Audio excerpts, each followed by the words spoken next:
It was freezing that morning, the kind of cold that bites through 2 jackets and a scarf. And yet, there he was. Homeless black man. Standing outside the cafe. No gloves. Just a paper cup in his hand. Not begging, not asking, but watching. And when a tired, disheveled woman stumbled toward the door with trembling hands, he reached into his cup, pulled out the last crumpled bills he had, and bought her a coffee. What he didn't know was that she wasn't just a stranger. She was one of the richest women in the city, a billionaire hiding behind smeared makeup and a broken heart. And what happened next would change both of their lives forever. Elijah Jackson had once worn suits. He used to run an auto body shop in Atlanta. Sharp tools, shining cars, jazz playing in the background, and a picture of his daughter taped to the register.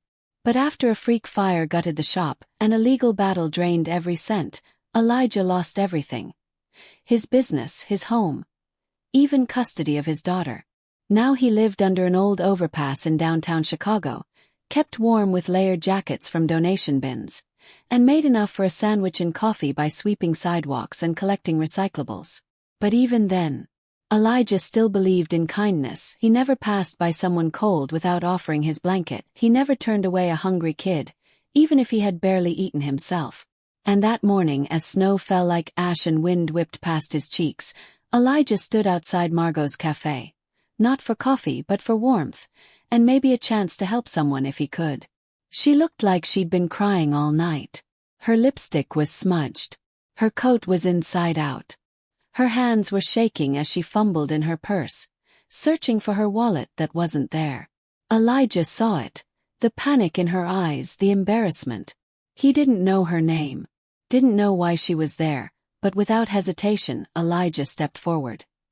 "Excuse me, ma'am. You want a coffee?" "I got it." She blinked, stunned. "What?" "I got you," he said, offering a warm smile. "Black, cream, sugar, how you like it?" She opened her mouth, but the words didn't come. Just a nod, and when he handed her that warm cup, she held it like it was life itself. She whispered, "Thank you." But he was already walking away, his hands red from the cold. Her name was Claire Whitmore, founder of Whitmore Capital, a billion-dollar investment empire. But that morning, none of it mattered. Her husband had just served her divorce papers.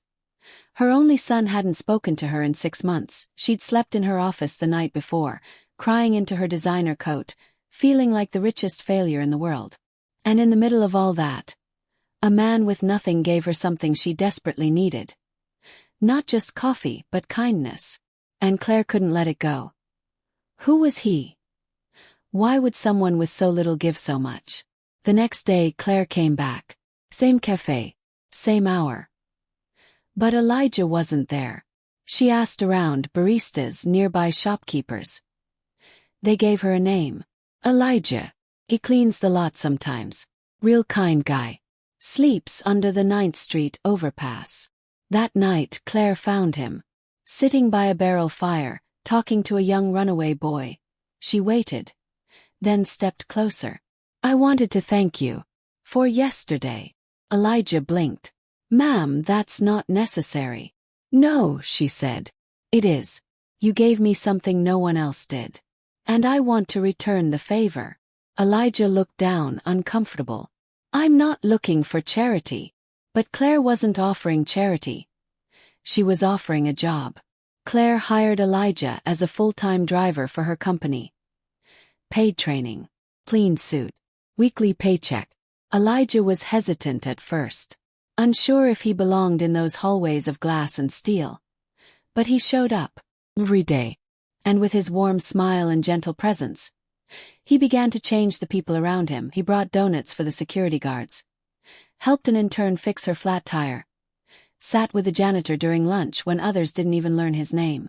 One day, Claire asked him, "Why do you do it?" He smiled. "Because I know what it feels like to be invisible. And I want to make folks feel seen."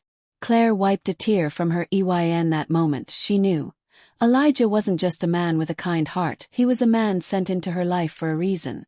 One afternoon, while Elijah waited outside with a car, a little girl skipped by on the sidewalk. Curly hair, deep brown eyes. Something about her made him freeze. He whispered, Jasmine. It was his daughter. Now 11. With her foster mother. He didn't approach. He couldn't. He just watched. Later, Claire found him crying in the driver's seat. He told her everything about the fire. The court ruling. The pain of losing his child. Claire said softly, "Then let's get her back." Claire called her attorneys. Pulled every string. Funded Elijah's legal defense. And when Jasmine's foster mom saw the man Elijah had become, she smiled. If he wants to be in her life, I won't stop him. The day Jasmine hugged her father again, under the same overpass he once slept beneath, was the day Elijah swore he'd never let go again. He moved into an apartment Claire helped him find. Got full visitation rights. And every weekend he and Jasmine painted, baked cookies and laughed until midnight. Elijah didn't stop there. He began volunteering at shelters. Started a mentorship program for homeless youth called Warm Cups. Claire became his silent partner, funding his mission, but letting him lead it all. One morning on national television, Elijah was awarded the Heart of Humanity Medal. And when the interviewer asked, "What started it all?" Elijah smiled and said, "A cup of coffee, and a woman I didn't know was hurting." Claire now visits Elijah and Jasmine every Sunday. They cook together, laugh, and tell stories by candlelight. One day Jasmine asked, "Daddy, would you have still bought her coffee if you knew she was rich?" Elijah chuckled. "Of course. Because kindness ain't about what you got. It's about who you are. And that is the truth we all need to hear." If this story touched your heart, please hit that like button and subscribe for more stories that celebrate the power of kindness. And tell us in the comments, has a small act of kindness ever changed your life? Because you never know, your story might just be the next one we tell. Stay kind, stay hopeful, and we'll see you in the next video.